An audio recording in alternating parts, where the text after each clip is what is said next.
Porque o treinador, e a palavra explícita de treinador, treina a dor. Tem que ser um lutador. Lutador. E tem que ser um vencedor. Vencedor. Portanto, estes requisitos, para mim, são fundamentais. Aninho, estás a gravar. Quando quiseres arrancar, podes arrancar. Olá a todos, sejam bem-vindos a mais um episódio de Modo Carreira, o segundo. Hoje estou eu aqui a moderar, João Nuno Sousa, estou aqui acompanhado pelo João Blanco, não pelo João Pinheiro, que nos abandonou. E ainda bem. Algo algo que eu condeno Nos veementemente. abandonou neste episódio, calma. Também para... Sim, parece que a malta pode interpretar que ele foi comprar leite, pá. Tem calma. Pois pá, mas é assim, nós não temos nenhuma confirmação de que ele irá voltar, mas também nada indica que. Sim, isto no fundo é recibos verdes cada episódio. Pois pá, olha, mas desejamos-lhe todas as felicidades nesta nova Pessoais etapa e da sua vida, profissionais. pessoais e profissionais, exatamente. João Blanco, hoje começamos só nós os dois. Vamos começar aqui por um pequeno recap desde o último episódio. Nós gravamos o último episódio há imenso tempo, apesar de só ter saído há 2 semanas. Gravamos o episódio zero, vá, para aí em 2019, já estamos muito tempo depois. Portanto, queria-te perguntar o que é que aconteceu na tua vida desde aí? Como é que têm corrido os treinos? Se tens alguma coisa para nos contar, conta-nos tudo. O que é que dizem os teus olhos? O que dizem os meus olhos? O que dizem os meus olhos é que tu levaste com um gol do Tony Martínez, mas não estamos aqui para discutir a atualidade de futebol sénior profissional. Vamos falar de formação e das nossas equipas. Bem, quanto ao Palmense, o que é que aconteceu? Já não me lembro bem da última vez que falámos, sei que desde que o episódio foi publicado, portanto, desde para aí às 2 semanas, tivemos um jogo. Não, tivemos dois. O primeiro que foi uma derrota fora no CAC e o segundo que foi uma vitória em casa com o Domingos Sávio. E pergunta honesta, nunca sei se é Domingos Sávio ou Domingos Savio. Vamos deixar isso de lado. A equipa que joga nos Salesianos, pronto. Vi o teu story e estava-me a perguntar exatamente o mesmo. Pronto, é pá, sinceramente nunca sei. Já vi com isso em acento. A equipa que joga nos Salesianos, pronto, é só isso. Seguinte, uma derrota e uma vitória e basicamente faltam 3 jogos para acabar o campeonato. 2 jogos contra 2 equipas complicadas. O próximo vai ser com o CIF, que acho que está em segundo, e o outro com o Sport Lisboa e Olivais, que se não está em terceiro está em quarto, uma coisa assim. Os 2 jogos em casa, mas com 2 equipas nos ganharam na primeira volta. E depois o último jogo acho que é com a F Belém fora, que acho que comparado aos outros, não que seja um jogo fácil, mas que é pá, comparado aos outros é mais acessível, digamos assim.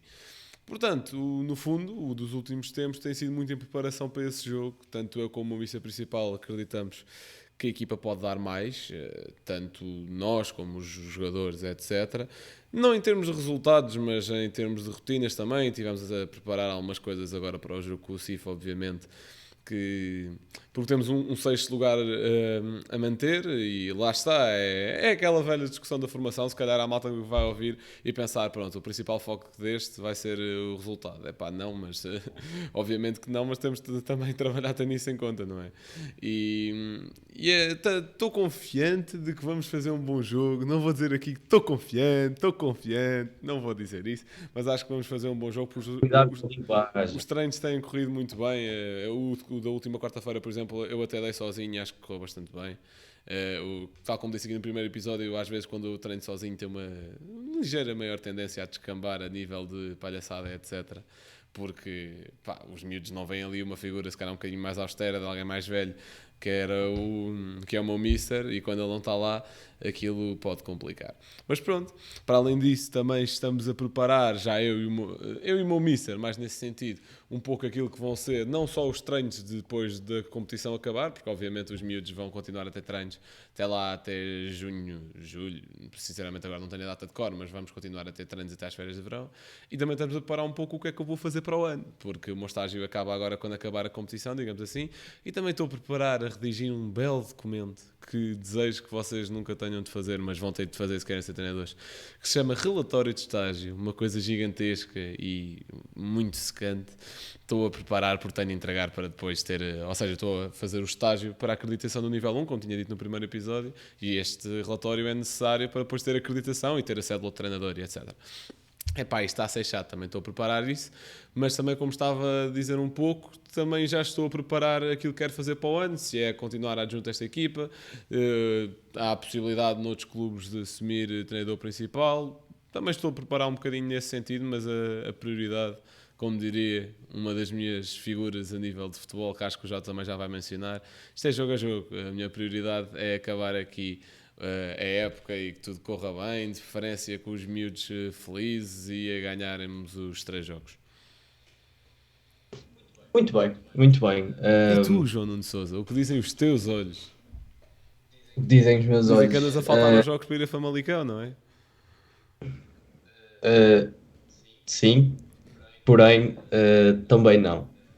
Um, ou seja, desde a última vez que gravamos, houve bastantes progressos em ambas as equipas de que eu faço parte. A equipa de Séniores B do Clube Futebol Benfica qualificou-se para a próxima fase da Taça de Promoção de Futebol Feminino, que é uma taça completamente irrelevante e que só serve para que continue a haver competição, porque é a taça da terceira divisão que inclui as equipas que não estão na fase de subida. Tens um torneio do Guadiana. É a taça da Coca-Cola, torneio do Guadiana, o que tu lhe quiseres chamar, mas para nós é importante. Eu acho que é importante ganhar, não pelo troféu que possamos vir a alcançar, mas porque agora que acabou a fase de grupos, um, surge uma fase a eliminar e quando formos eliminados, ou quem for eliminado, não tem mais competição até o final da temporada. Portanto, a maior parte das equipas que estão nesse torneio já não vão ter mais jogos a partir de agora. O que é um bocado chato, porque ainda estamos em abril e há equipas que não vão ter jogos até setembro ou outubro. O que, pronto, acho que é algo que tem de ser repensado, não sei se faz muito sentido. Acho que acho que podiam haver outras formas de continuar a fazer competição, nem que fosse com torneios extraordinários e coisas assim do género, porque acho que o futebol feminino tem nisso um dos grandes problemas. Acho que se no masculino falamos às vezes em jogos a mais, no feminino acho que temos jogos a menos. Até na Liga BPI nós vemos que em outubro, em novembro, há equipas que às vezes têm 1 ou 2 jogos por mês. Acho que há demasiadas pausas de seleções, mas mesmo quando não há muito poucos jogos. Perde muito ritmo competitivo, obviamente. E perde-se muito ritmo, perde-se intensidade, uma série de coisas que não A época beneficiam em começa nada. em agosto ou em setembro? A tua, por exemplo. Creio que setembro. Pois, ainda por cima. Sendo o último jogo em abril e o outro em setembro, é quase 4, 5 meses sem competição. E pronto, Exato. obviamente se perde muito de espírito competitivo. Sim, nas competições de formação, algumas também acabaram recentemente, não aquelas em que eu estou inserido, mas por exemplo, a nossa equipa de sub-15 do Fofó acabou na semana passada, ou há 2 semanas, o campeonato delas, portanto, a meio de abril ficaram teoricamente sem competição, mas criou-se um torneio extraordinário para que continuem a competir. Não faço ideia se ganhar alguma coisa. Quem ganhar, mas competem todas as equipas, menos as 2 primeiras, se não me engano. Não percebo bem como é que isso funciona, mas, Sim, nessas mas pronto. situações, que até os próprios clubes têm a iniciativa de ir marcando um amigável ao outro. Obviamente não é a mesma coisa, mas para não Sim, perderem mas ritmo. continua a dar esse estímulo competitivo e acaba por ser bom. Portanto, nas Séniores B, nós tínhamos o objetivo de passar o grupo da taça de promoção para que elas continuassem a ter competição e continuassem a evoluir dessa forma, porque acho que uma das coisas que faz mais diferença realmente é o clima de competição e o clima de não competição. Acho que por muito que nós treinadores tentemos a criar competitividade nos treinos, fazer torneios, fazer amigáveis e temos que colocar alguma competitividade, acho que isso é bastante difícil de imitar e acho que nada tira aquele nervosinho do jogo. Acho que toda a gente encara os jogos competitivos de uma forma um bocadinho diferente, portanto acaba por ser muito bom para elas. Em relação às sub-17, entretanto conseguimos um excelente resultado, fomos ganhar fora ao Benfica. Isto já foi há imenso tempo, parece-me, mas creio que foi ligeiramente depois de nós gravarmos o episódio, mas ainda antes do episódio sair, do primeiro, portanto. mas ganhamos ao Benfica, o que foi um excelente A resultado. tua época, no No fundo, é só ganhar ao Benfica e ao Sporting, não é, Jota? Sim, ganhamos ao Benfica e ao Sporting. Não sei se já disse isso, mas o Benfica não tinha perdido nenhum jogo. O Sporting, creio que só perdeu contra nós e contra o Benfica. Posso estar enganado nisto, mas pronto. De qualquer maneira, aquele objetivo a que nos propusemos de tentar fazer as coisas de maneira a estarmos a competir com o Sporting e com o Benfica e não com os outros todos, tem sido atingido. Conseguimos competir com ambos, conseguimos em ambos os casos, quer com o Sporting, quer com o Benfica, ganhar um jogo e perder o outro. Claro que não é ideal, mas acho que é um indicador bastante positivo, sendo que temos muitas jogadoras a jogar sub-17, sendo sub-15, ou seja, estarem um escalão acima e mesmo assim conseguirem ter tanta qualidade e fazerem as coisas tão bem, porque acho que nós não ganhamos os jogos por ganhar e acho que fazemos mesmo as coisas bem. E pronto. E eu tenho uma coisa a dizer também em relação a isto. Ultimamente tenho prestado bastante atenção à gravação dos jogos que nós temos feito, porque tem sido possível analisar algumas das coisas. Nós tentamos gravar alguns dos jogos e quando digo nós, não falo de nós clube. Isto muitas vezes parte de algum pai que tenha a simpatia de gravar os jogos e depois os disponibiliza para nós, o que acaba por ser muito positivo para que consigamos fazer uma análise um bocadinho diferente. Claro que nós ali, à flor da relva, é um bocadinho difícil termos percepção de algumas das coisas, mas a ver de outro ângulo, a ver se calhar de cabeça mais fria, podemos reparar em coisas que não reparamos antes. E isso acaba por ser sempre muito bom, porque depois conseguimos dar um feedback muito mais especializado e até porque lhes podemos dizer, olha, estiveste mal neste lance, porque devias ter feito isto e podias ter feito aquilo, e tens aqui exatamente a decisão que tomaste e o que é que isto deu, por exemplo. Portanto, acho que isto é um passo muito importante para nós. Nós temos também este apoio, que lá está, se deve muito à boa vontade e à disponibilidade dos pais de algumas atletas. Obviamente que nem todas as equipas poderão ter estas condições, mas ainda bem que as temos. Mas também gostava de dizer que nem sequer em todos os campos é possível ter isto, porque há muitos campos, e tu de certeza que tens essa experiência, em que mesmo quem vê o jogo à flor da relva, ou seja, não tens nenhuma altura, Sim, sim, portanto, o sim. que se passa do outro lado do campo, Olha, por exemplo, se for filmado, quer dizer, se calhar não é exatamente assim como eu me lembro, mas os campos onde joga o Sporting, os miúdos aqui na cidade universitária, há na cidade ali, é universitária. muito, é muito ali à altura da relva. Acho que depois há ali uma inclinaçãozinha que é ali que até costumam gravar os jogos, mas não é nada de especial, sim. Sim, sim, há lá uma torre ou outra, mas os pais não estão nas torres, Pois é obviamente, isso, estão claro. nas Um campo bancadas que é ou por top para fora. gravar é o do Algés, por exemplo, que aquilo tem uma bancada, tem uma diferença de Olha, altura e o gigantesca. campo do CAC em que tu estiveste, Sim, sim, sim, creio que também é também bom. é muito Também. bom. Se jogares do lado da bancada também é top. Sim, sim, sim. Sim, sim, exatamente, exatamente. Mas pronto, tem sido isso, acho que temos evoluído. Ainda temos mais alguns jogos até ao final do campeonato, vamos tentar garantir pelo menos o terceiro lugar, acho que estamos a 3 pontos de o fazer. E pronto, a partir daí estaríamos sempre dependentes do Sporting perder vários pontos, o que não me parece muito possível, mas pronto, vamos fazer a nossa parte, que é o que nos compete. Também não acho que não temos obrigação nenhuma de ficar à frente do Sporting nem do Benfica, acho que temos de fazer o nosso trabalho e acho que temos feito muito bem, portanto estou bastante orgulhoso e acho que se aprendeu muito durante estes últimos tempos. Além disso, já subiram várias jogadoras de escalão, o que me deixa muito feliz. E estás confiante, no Falando fundo. agora- Sim, sim, sim. E acaba por ser sempre bom. Vamos agora entrar nos temas que. Olha, por acaso ainda bem que não temos aqui o Pinheiro, porque ele, já que foi despedido do Rio Maior, não Calma. terá nenhuma novidade para Ele nos não foi contar. despedido. Ele foi informado que iria sair. Foi convidado a Foi sair, é convidado isso, a é isso. sair. Exatamente. Ok, ok, ok. Tenho a certeza que conseguiu uma excelente negociação. Há quem diga que o João Pinheiro é o Mourinho da formação e que o Rio Maior lhe teve de pagar uma grande quantia para que ele deixasse o Para clube. deixar sair. Yeah. No Portanto, fundo, o epá, Pinheiro só não também, está aqui a gravar connosco porque está a viajar de helicóptero pelas Bahamas, não é? Exato. Não tinha net lá em cima, Portanto, não dá. quando se queixarem da falta de meios dos vossos clubes, pensem que se calhar já passou por aí o João Pinheiro e faliu Ora bem, completamente ora bem. as vossas contas. Portanto, vamos aos temas do episódio em si. Vamos ao primeiro tema. Este tema surgiu-me porque me lembrei nos últimos dias de uma frase de Ruben Amorim. Não consigo precisar se isto foi nos últimos tempos dele no Braga ou nos primeiros tempos dele no Sporting, mas ele disse algo como: espero que o meu sistema consiga fazer com que eu dependa o mínimo possível dos meus jogadores. E eu gostava de te perguntar se tu achas que faz sentido pensar assim, numa perspectiva de formação, numa perspectiva de futebol sénior.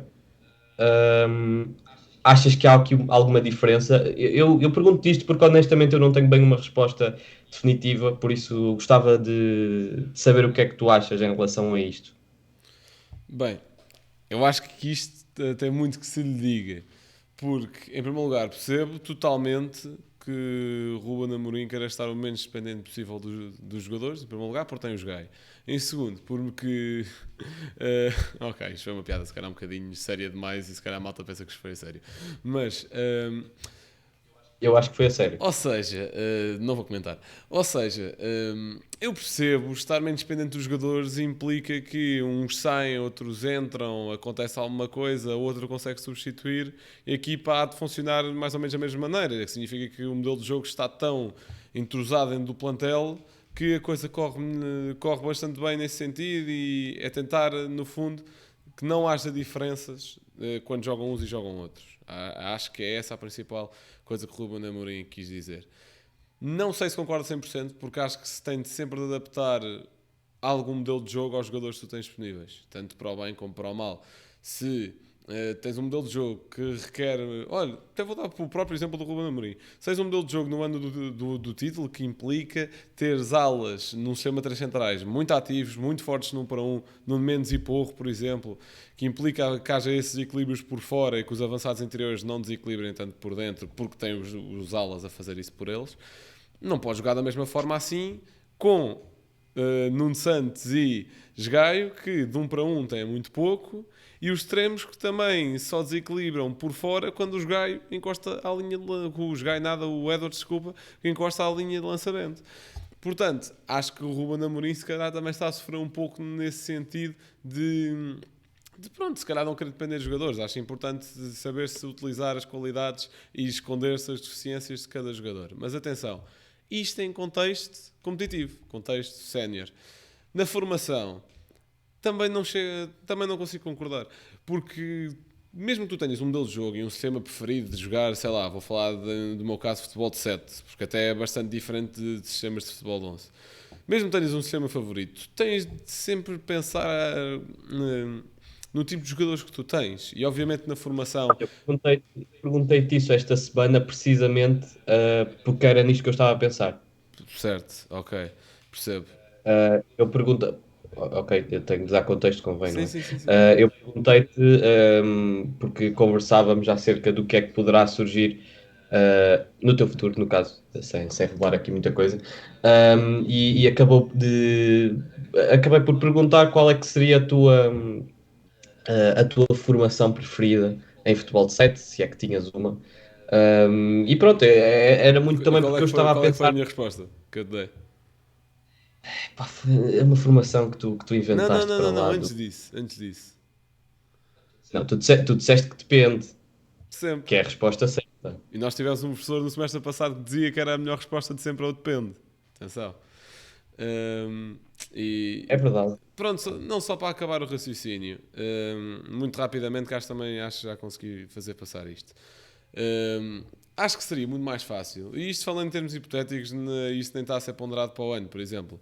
Vamos imaginar que eu para o ano assumia como principal a equipa que estou a treinar agora. Acho que obviamente iria ter melhores resultados e iria ter uma melhor percepção do que se assumisse agora uma equipa de raiz, certo? Porque já conheço os jogadores e sei que consigo adaptar um modelo que eu já tenha pensado ou criar até um mesmo de raiz, tendo em conta as características dos jogadores que eu já tenho. Pronto, acho que é sempre muito importante adaptar-se ao plantel. Obviamente, se calhar há treinadores que são mais fiéis à sua identidade, há outros que se adaptam menos. Acho que os que sabem adaptar são os que se dão melhor. Basta ver Guardiola, não é? Tem uma identidade muito definida, mas se formos ver, por exemplo, os sistemas táticos que ele foi utilizando, já viram de tudo, ou não? Isto obviamente em termos de mundo de formação é diferente, até porque tens muito menos tempo para trabalhar com os jogadores. Obviamente eu tenho 2 treinos por semana, malta. Como eu estava a dizer, pronto, tendo eu 2 treinos, obviamente que eu depois vou cortar isto, mas como eu estava a dizer, tendo eu apenas 2 treinos por semana, não me vou pôr a treinar. Nós jogamos maioritariamente ou em 1-1-3-2 ou em 1-2-3-1. Portanto, no fundo, a diferença é sermos mais um avançado ou mais um central. No fundo é isto. Chegámos a jogar ali períodos da época em 1-1-2-3, ali com os médios quase a fazer de alas interiores, que também tinha a sua graça. Mas lá está, era um sistema que foi muito pouco trabalhado. E tendo eu só 2 treinos por semana, não vou estar às segundas-feiras a treinar um e às quartas a treinar outro. Acho que, por exemplo, uma perspectiva, e ele não é, acho que, pelo que eu sei, nem é treinador, mas é uma pessoa que considero que saiba muito de futebol, que é o António Tadei, e gosto muito de ouvir o podcast dele. Ele tem uma perspectiva sobre o futebol que é, acha que um treinador deve, em primeiro lugar, quando chega a um clube, quando chega a uma nova equipa, deve pegar no plano A e aperfeiçoá-lo ao máximo, aperfeiçoar o plano A ao máximo, e só quando se aperfeiçoa o plano A ao máximo, passar para o plano B. Estar a treinar o plano A e o plano B ao mesmo tempo, normalmente a coisa corre mal. Acho que só se deve começar a pensar em planos B quando o plano A não às vezes o plano A não funciona e é preciso um plano B, claro que sim, mas para isso é preciso que o plano A esteja a 100%, acho eu. Pronto, e no meio disto tudo e porradões na mesa à parte, já me alonguei um pouco demais. Deixa-me só dizer-te que, e se calhar isto é uma perspectiva muito pessoal, mas eu acho difícil que alguma vez algum plano seja concretizado ao máximo. Sim, sim, Não sim. sei, se calhar, Não, quando se eu digo um calhar, se plano ser calhar concretizado ao máximo, não é que dê a maior parte dos resultados e que funcione alguma vez. É mais no sentido da equipa que sabe este modelo bem. É mais nesse tudo sentido. funciona bem, portanto. Pá, eu continuo a achar que isso é um bocadinho difícil, porque eu acho que também isto tem a ver com depois o quão complexo é que tu queres ser com cada modelo e também qual é o nível de exigência que tu queres ter. Mas sim, também entendo essa visão. Acho que sim, faz muito mais sentido tu teres uma certa identidade e depois a partir daí explorares alguma alternativa do que tentares só várias coisas diferentes e nunca saberes bem o que és. Exatamente. Uh, Exatamente. mas gostava de te perguntar também acerca disto, já que tu gostas tanto de formações diferentes, se há formações boas e formações más. Porque, porque já se leu muito por aí que certas formações são à partida mais propícias a um futebol mais direto, outras que são mais propícias a um futebol mais apoiado. Eu não concordo nada com isso, mas eu gostava Pronto. No fundo, o que tu me de estás a ouvir. perguntar, de forma subliminar, é se existem maus tipos de futebol ou não. Não, não é isso que eu te quero perguntar. Eu estou-te a perguntar se há, por exemplo, se há uma formação que tu não gostas, ponto, Ok. por algum motivo, ou alguma formação, ou seja, como nós estamos a falar de futebol de formação, às vezes, por exemplo, tu estarás mais habituado a trabalhar com formações em futebol de 7, eu 9 e 11, portanto, claro que é aqui coisas um pouco diferentes, tu obviamente também estás familiarizado com o 11 pelo menos, mas que há alguma coisa que tu não gostas, por Sim, exemplo, claro, eu percebo. eu já ouvi muita gente que diz, pá, eu tenho de ter 3 centrais. Já ouvi pessoas a dizer, eu tenho de ter 2 avançados. Percebo, Mais por aí. percebo. Percebes? Pá, vou tentar ser direto, mas acho que isto nós tínhamos tema, não é para um episódio, é para 4, vou-te ser muito sincero. E se calhar até seria interessante mais tarde discutirmos isto também com o Pinheiro e com um convidado eventualmente. Mas, Há de no chegar, há fundo, de chegar. sistemas táticos, formações, o que queiram chamar, são só formas diferentes de interpretar como vais ocupar o espaço dentro do campo, não é? Vou pegar até no futebol de 11, que é para ser mais fácil para a malta que nos ouve.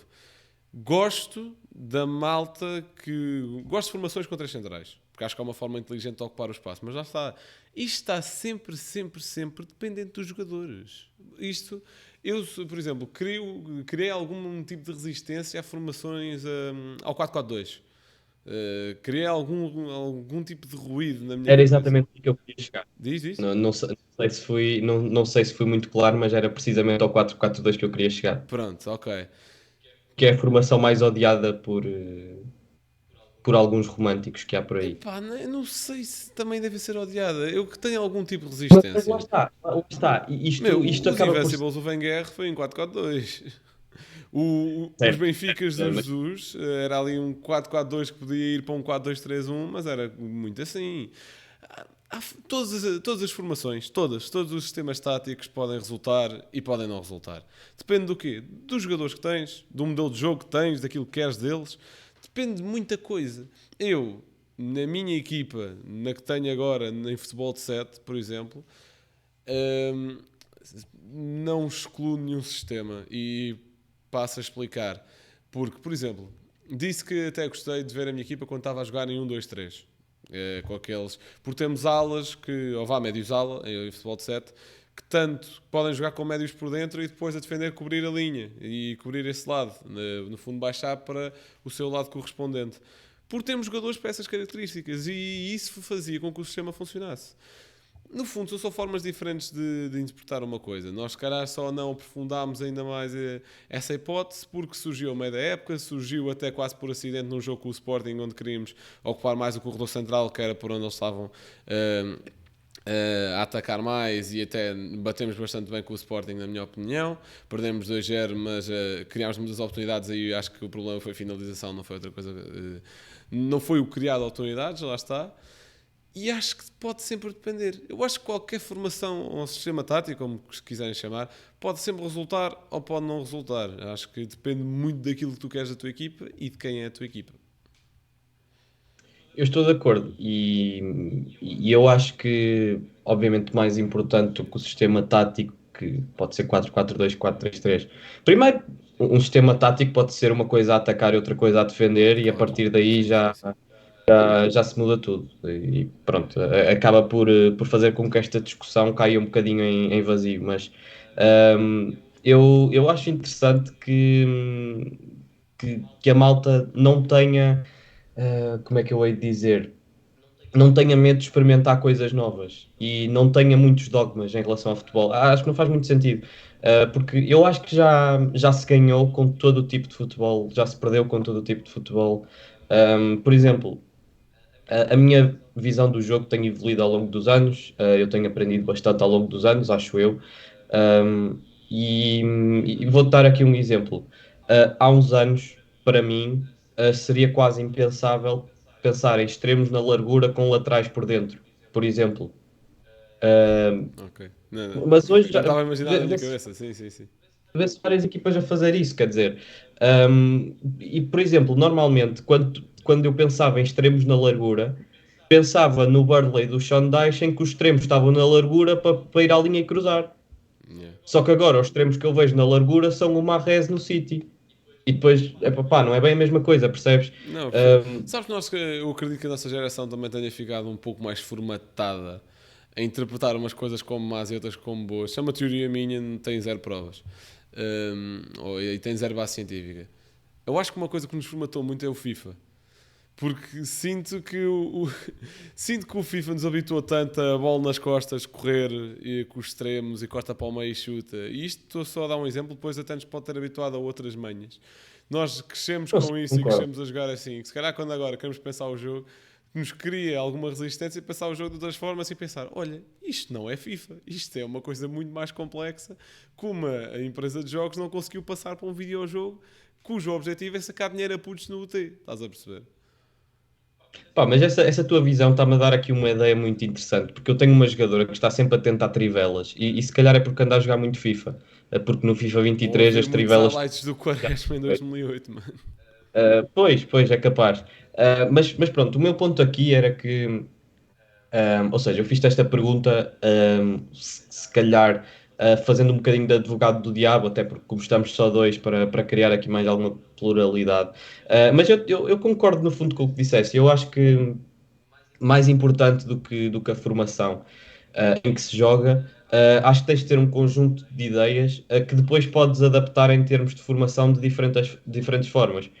Por exemplo, tu podes jogar teoricamente em 4-4-2, mas depois se um dos centrais sobe e outro central fica a sair a jogar, se calhar já pode parecer que estás a sair a 3. Ou estás mesmo a sair a 3, vá. Ou se calhar se o teu médio defensivo Aliás, desce, ao invés estás a disso, sair a uma 3. coisa que o Barcelona do Guardiola fazia muito era o Busquets cair no meio dos centrais. Portanto, os alas abrirem Certo, certo. e o Busquets e o médio defensivo cair lá no meio. Sim, uma coisa que o Jorge Jesus também fez muito no Sporting com o William, por exemplo. Sim, sim, e agora acho que este tipo de trocas posicionais, hum, se calhar hoje nem tanto, porque hoje vê-se muito poucas equipas a apostarem em defesas mais homem a homem. Aí sim as trocas Já posicionais tens eram do tudo Bielsa, pá. És do mesmo. Bielsa, é man Sim, marking todo era o terreno. atuante às vezes, mas em termos gerais, acaba por, já que as equipas fecham alguns espaços, alguns terão de se abrir. Ou seja, isto cabe muito à inteligência dos jogadores. Eu ontem vi um bocadinho do Manchester United contra o Tottenham. E eu vi o Porro, por exemplo. Estou aqui a dar um pequeno exemplo de uma coisa que vi ontem, por acaso reparei, que eu nunca tinha visto um lateral do Tottenham a fazer isso. Posso ser eu que não ando assim tão atento, mas o Porro muitas vezes vinha para dentro porque simplesmente havia espaço e ele ocupava o espaço por dentro. Porque existia lá o espaço. E ele tinha essa inteligência, tinha. Ou seja, depois o treinador pode Com condicionar bola ou isto sem bola, já por curiosidade? com bola, Com com bola, bola, com pois. bola. O Porro sempre foi muito bom nesse 1 para 1 e se calhar laterais antigos do Tottenham, como o Doherty, por exemplo, lembro-me que também jogou aí recentemente, Sim. não tinha essa capacidade de São, ir mais são para o meio, não tinha essa propensão. O Porro sempre teve. Mas pronto, acho que em relação ao futebol de formação, acho que também nós, como treinadores, acho que devemos explorar diferentes táticas. Eu acho que se uma mesma equipa joga sempre em 4-3-3 a vida toda, com as mesmas dinâmicas, ou com dinâmicas muito parecidas, por exemplo, se calhar pode fazer com que essa equipa domine o 4-3-3, ok? Mas que depois, quando tiver de experimentar uma coisa diferente, pode ser que os jogadores já não se adaptem tão E bem. digo já, Uh, se isso em contexto sénior já é o que é, então imagina Exato. formação, sempre a jogar no mesmo sistema tático, chega ali ao sub-14, sub-15, por acaso apanha um treinador que quer jogar de forma diferente, tem zero hipóteses. Esquece. Eu até te vou dar aqui um exemplo, porque muitas vezes fala-se em modelos de formação de clube, ou seja, as equipas da formação estão todas formatadas, pronto, perdoem-me a redundância, mas para jogar de uma determinada maneira que se calhar até vai ao encontro da maneira que a equipa A joga. Por exemplo, a formação do Barcelona tem muito um ADN muito próprio, pronto.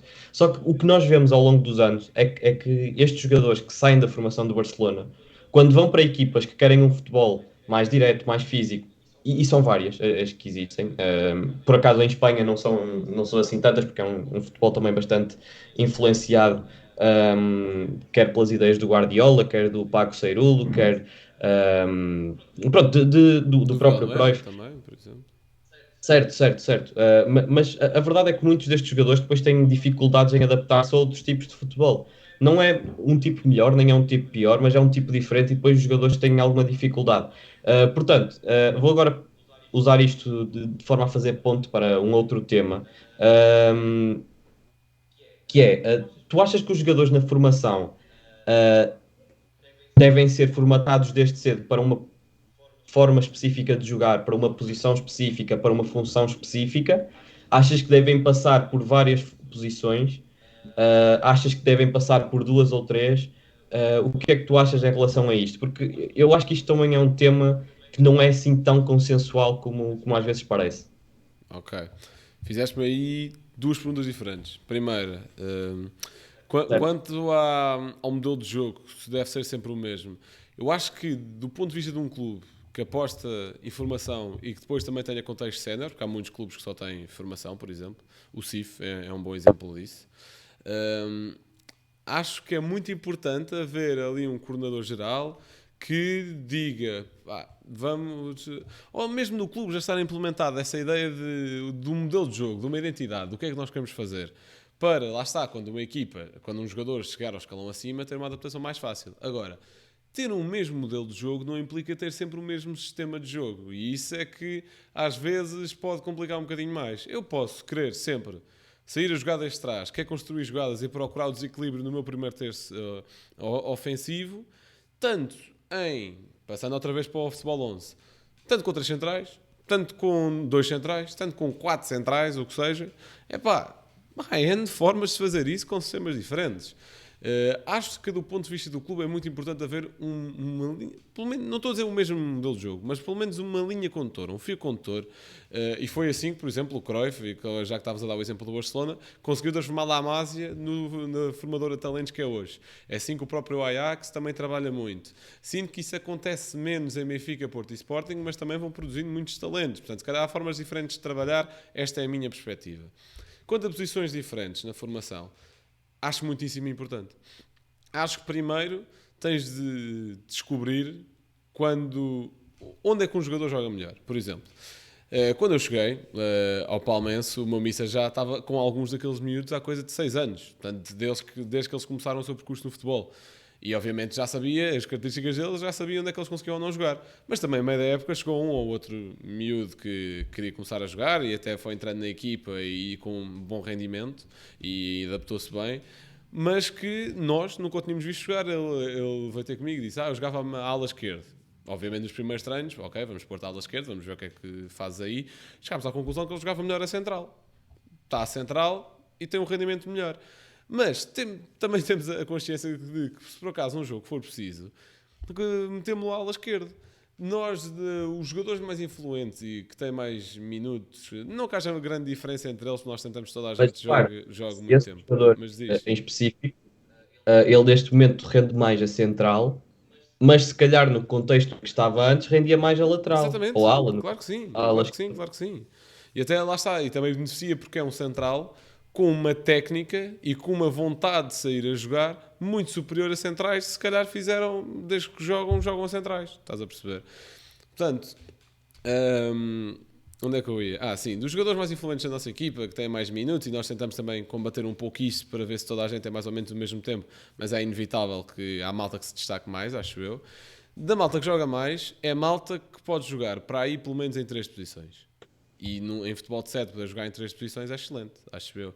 E também até era o próprio Cruyff também, já que estamos a mencionar, já que o mencionei há pouco, que diz que para ele todos os jogadores deviam saber jogar em todas as posições, tirando guarda-redes. Ou que quando tu estás a dar indicações ao lateral esquerdo, o extremo direito não pode estar a dormir. Tem de saber quais é que são as dinâmicas que o lateral esquerdo tem de fazer para perceber o jogo, para perceber a equipa num todo. E acho que é um pouco fundamental também por aí. Porque depois, lá está, também há aspectos de outra posição que te podem beneficiar na tua atual, como eu acabei de dizer. Teres passado da ala esquerda para central, és um central com muito mais técnica, com muito mais propensão para sair a jogar. E acho que isso é muito benéfico, sou sincero. Isto surgiu-me porque recentemente falei com alguém que está ligado às escolinhas do Benfica. E por acaso eu sempre tive muito essa ideia de que faz todo o sentido tu dares estes estímulos diferentes aos jogadores, fazer com que eles aprendam várias posições. Claro que isto é sempre dentro do teu modelo de jogo e poderá variar com outras. Mas eu pensava assim, mais coisa, menos coisa. Mas o que ele me disse foi que a maioria dos jogadores não vai chegar à elite. Sim, claro A que maioria não. dos jogadores Coisa não vai de jogar. 1%, 70%. Se 1% chegar é muito, e nem isso. Se nós estivermos a desperdiçar o potencial que eles têm numa determinada função, a fazer coisas em que eles não vão ter um potencial tão alto, estás a reduzir o número de jogadores que vai poder lá chegar. Ou seja, se tu consegues ver aos 10 anos que este jogador tem um biotipo, acho eu. É o sábio, outra vez. É a estrada da beira e a beira da Ora estrada. bem. Exatamente. Para defesa central, que achas que ele vai render muito mais como defesa central no futuro, e é esse o potencial dele. Claro que teoricamente também é bom se ele conseguir saber fazer 6, se souber fazer lateral. Agora, para ele, para o futuro dele, provavelmente será mais útil que ele consiga ser o melhor central possível e que ele tenha o máximo de minutos a central e que ele seja exposto como central ao máximo de situações diferentes. Portanto, isto foi uma perspectiva diferente que me colocaram e que realmente é uma perspectiva, se calhar, um pouco mais fria da coisa, de maneira a que determinados jogadores cheguem à elite, porque a verdade é que no futebol sénior a maior parte dos jogadores tem uma função específica. Claro que há alguns mais polivalentes, um, mas normalmente os jogadores têm determinadas funções mais específicas e nas quais se especializaram. Por outro lado, gostava aqui de introduzir outra coisa que é, no outro dia estava a pensar nisso. Os jogadores, mesmo aqueles que tecnicamente são mais limitados, será que eles quando eram sub-11, sub-12, será que eles também tinham essa fama de ser jogadores não muito tecnicamente evoluídos? Ou será que o jogo passava todo por eles? E eles agora, quando estão na elite, é que, é que não são tão bons tecnicamente como os outros, mas mesmo assim há essa diferença. Isso pode ter N motivos, meu. Olha, vou dar um exemplo que sei através de contactos da Academia do Sporting. Dos últimos anos, em termos de Academia de Sporting de Futebol de Formação, dos melhores jogadores que ali teve foi o Ilori. A que a Central mandava naquilo tudo. Mas o Ilori, como não teve de superar grandes dificuldades, ou não foi exposto a novos estímulos, etc., na formação, chegou ao contexto sénior e teve dificuldades em afirmar-se. Até, apesar de ter tido uma primeira passagem relativamente ok na equipa sénior do Sporting, foi para o Liverpool e nunca mais ouviste falar dele até aparecer outra vez no Sporting, onde foi terrível. E é uma palavra simpática porque acho que em contexto sénior o Ilori é capaz de ser um dos piores jogadores que eu já vi jogar. Portanto, eu acho que tem de chamar os bois pelos nomes e não haver vergonha, porque acho que são casos de estudo em que devemos analisar o que é que aconteceu de mal para não acontecer. A única característica que eu reconhecia ao Ilori que o pudesse destacar dos outros enquanto central, pela positiva, obviamente, é que era um jogador muito rápido para a posição de central. Mas de resto, relação com bola, posicionalmente, o Ilori foi terrível quando teve a segunda passagem em sénior pelo Sporting. Terrível, terrível, terrível. E pronto, isto tudo para dizer que se calhar não ter sido exposto a novos estímulos pode ter prejudicado. Mas isto, podia dar pano para mangas, isto depende sempre de caso para caso, acho eu. E às vezes Sim, acho que são um muito problema importantes. da formação, mas também não acontece mais, nem aqui nem noutros países, mas aqui de forma mais veemente, é que não existe um acompanhamento individual dos jogadores como existe no futebol sénior, porque não há recursos para isso, porque não há tempo para isso, e Claro, existe mais tu tens dificuldade que em ver perceber onde é que isso. eles estão a ter dificuldades, lá está. Eu vou-te dar um exemplo. Eu tive uma jogadora que veio na semana passada, ou há 2 semanas, que veio falar comigo e disse: Mister, eu neste momento estou a jogar a esta posição, mas eu gostava de jogar noutras posições, de conseguir ter ah, capacidades para jogar a outras posições, que neste momento acho que não tenho. Um, o que é que posso fazer para melhorar? Epá, eu na altura eu só fiquei bem. Eu podia trabalhar individualmente algumas coisas, até porque ela falou-me de alguns gestos técnicos, por exemplo, gostava de melhorar o cabeceamento, coisas assim muito básicas, percebes? Claro. Isto com algum trabalho mais individualizado, é algo que ajuda muito. Claro que tu lhes podes dar exercícios para elas fazerem sozinhos, mas tu teres um treinador lá com elas a fazer um trabalho mais técnico, mais individualizado, ajudava muito. Só que na prática, 95%, para não dizer mais, dos clubes não se pode dar a esse luxo. Não pode, simplesmente. Por exemplo, eu acabo o treino da Sub-17, tenho de ir para o treino das Séniores B. É um a seguir ao outro. E na maior parte dos treinos e dos campos, e creio que contigo seja o mesmo, há uma equipa a treinar antes de mim e há uma equipa a estará a treinar antes de ti. E quando acaba o teu treino, vem outra a seguir. Comigo não existe nenhuma a Mas, treinar antes de mim porque eu sou o primeiro treino do dia porque são os meus mais novos, mas há a malta que vem a seguir, claro. certo, certo. Mas, Sim, sim, sim. mas estás a perceber, há sempre esta Limitação de horários, limitação. sim, claro. Sim, e disponibilidade, ainda por cima, quando se trata de malta mais nova é difícil, a malta mais velha depois trabalha, pronto, é uma confusão. Mas pronto, eu gostei do exemplo que tu usaste do Ilori, porque eu acho que o caso dos centrais, particularmente com formação em grandes, são muito interessantes. Porquê? Porque em Portugal, e não só em Portugal, na maior parte dos países, os centrais dos grandes, centrais e até guarda-redes, vou incluir também aqui, estão habituados a ter a bola em 80% do tempo de jogo, para aí. sem grande exagero. Estão habituados, se calhar, em Portugal, a ganhar 90% dos jogos por 5-0 ou mais, e se calhar a ter meia dúzia de jogos realmente complicados por ano. Portanto, normalmente, o tipo de central de equipa grande vai ser um central ahm, mais capaz com bola, porque teve muito mais tempo com bola, e se calhar mais frágil a defender. Mas lá está, isto é o se calhar. Porque depois eu vejo o António Silva a entrar na equipa A do Benfica e a parecer que está lá há 10 anos. Por outro lado, eu vejo o Diogo Queiroz, que foi campeão da Youth League com o Porto e agora não consegue jogar na Primeira Liga. Ou seja, cada caso é um caso. Um, e eu pergunto mais vezes: será que se estes jogadores dessem um passo atrás, até numa idade eventualmente mais nova, para explorar um contexto diferente, em que se calhar não iam ter tanta bola, em que se calhar iam sofrer mais um bocadinho, será que isto não ia ser melhor para eles no futuro? Um, Recentemente também perguntei isto acerca dos guarda-redes. Será que é melhor para a evolução de um guarda-redes estar num clube grande em que ele tem de fazer uma defesa por jogo, ou tem de estar num clube que luta para não descer em que tem de fazer 15 defesas por jogo? Qual é o guarda-redes que Isso eu vai às evoluir vezes mais? O da nos equipa grande meus ou da equipa treinos de pequena? miúdos de 11, 12 anos, 12, que a maior parte deles já fez anos, miúdos de 12 anos, às vezes tenho, a meio do treino, no jogo de treino que fazemos entre nós, malta, um dos guarda-redes vai ter comigo a dizer: e eu, missa, posso ir para outra equipa, que aqui não estou a defender grande coisa. Então agora Pois, imagina, malta, que isso está no Sporting e no Benfica e no Porto ou qualquer outro clube de formação que mande na sua divisão, não é? certo, mas pronto, no caso dos centrais, eu acho que é muito interessante, porque realmente são vários dos centrais que chegam às equipas séniores quando se destacavam muito na formação e depois não conseguem estar ao mesmo nível, porque têm de ter capacidades, por exemplo, defensivas, que na formação eram escondidas muito facilmente.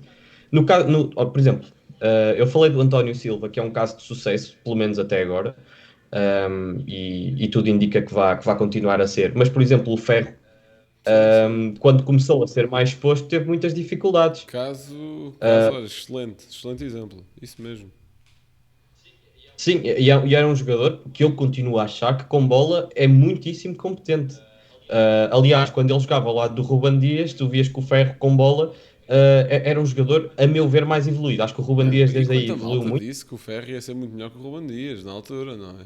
Eh, mas lá está. Se calhar o Ferro, na altura, no contexto do Benfica em que estava, em que passava a maior parte dos jogos a atacar, porque lembro-te que aqueles últimos 6 meses da época em que o Bruno Lage foi campeão, o Benfica ganhou os jogos todos, se não me engano. Empatou 2-2, Bessado. Algo assim.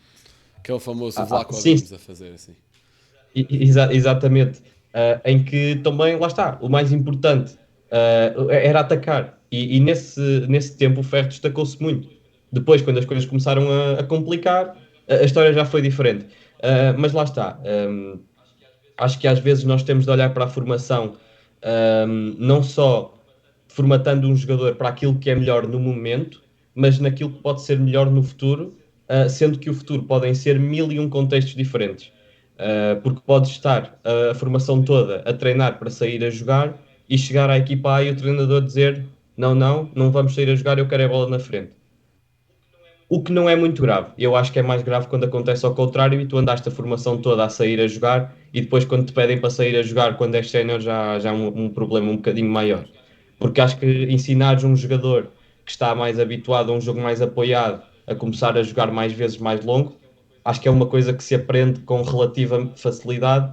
Agora, ao contrário, acho que exige muita mais preparação e muita mais qualidade que também se tem de ganhar desde novo. Acho que não podes ensinar um jogador. Uh, acho que um defesa que é mau com os pés não se torna bom com os pés já sénior. Tenho muitas dificuldades em acreditar nisso. Mas pronto, já estamos com um episódio que creio que está algo longo. Também já falamos aqui da maior parte das coisas. Não sei se queres adicionar algo. Não, quero adicionar que acho que fizeste uma boa seleção de temas para serem discutidos. Queres selecionar o quão bem a coisa corre sem o Pinheiro. E quero sublinhar que mais tarde ou mais cedo haveremos de ter aí convidados para malta da formação também, malta que acreditamos que possa vir cá partilhar experiências e possa ser algo positivo, e agradecer também do excelente feedback que tivemos do primeiro episódio, e isto só não é uma coisa mais regular a nível semanal, que acreditamos que não vale a pena, não existe conteúdo para ser. E o dinheiro não pode. Se o suposto é o podcast durar mais tempo, acho que ser de 2 em 2 semanas, e concordarmos todos nisso à partida, acho que faz muito mais sentido. Portanto, 2 em 2 semanas, vão estando atentos, é seguir-nos no Spotify, YouTube, o que seja, e ir acompanhando o 78 para verem quando é que aqui o Stamina é publicado. Exatamente, e a quem já foi dando algum feedback e a quem está relacionado com o futebol, de formação ou não, porque há muita malta que neste momento não está a trabalhar com formação, mas já Sim, teve experiências nessa área. Gostávamos muito de vos ouvir aqui connosco, de vos ter aqui a debater, porque o objetivo deste projeto, dentro do 78, obviamente, mas deste projeto específico, é todos nós aprendermos, é ser muito mais uma área de debate e não de débito de informação só, para que possamos todos evoluir com as experiências uns dos outros. Portanto, quem está aí desse lado, se vocês têm algum tipo de experiência na formação, e se querem vir aqui contar o que é que têm feito, o que é que estão a pensar fazer, contar um bocadinho da vossa experiência e da vossa história, falem connosco, falem com o Blanco, falem comigo, falem com o 78, e quem sabe se não poderão estar cá já no próximo episódio, porque a ideia é nós contarmos com convidados o mais depressa possível. Não sei se vamos ter todos os episódios convidados, se calhar o convidado do próximo episódio vai ser o João Pinheiro, mas acho que é isso. E vão avisando caso queiram participar, porque nós vos iremos receber de braços abertos. João Blanco, obrigado por me teres acompanhado nesta belíssima conversa. Não sei se tu disseste que odiavas o 4-4-2, mas foi isso que eu reti. Podes manter essa, sim. Acho que vais fazer um Reels com isso. Acho que fazias bem. Mas pronto, obrigado por terem estado aí desse lado. Eu sou o João Nuno de Sousa e este é o Modo Carreira. Obrigado e até daqui a 2 semanas. Porque o treinador, e a palavra explícita de treinador, treina a dor. Tem que ser um lutador. Lutador. E tem que ser um vencedor. Vencedor. Portanto, estes requisitos, para mim, são fundamentais.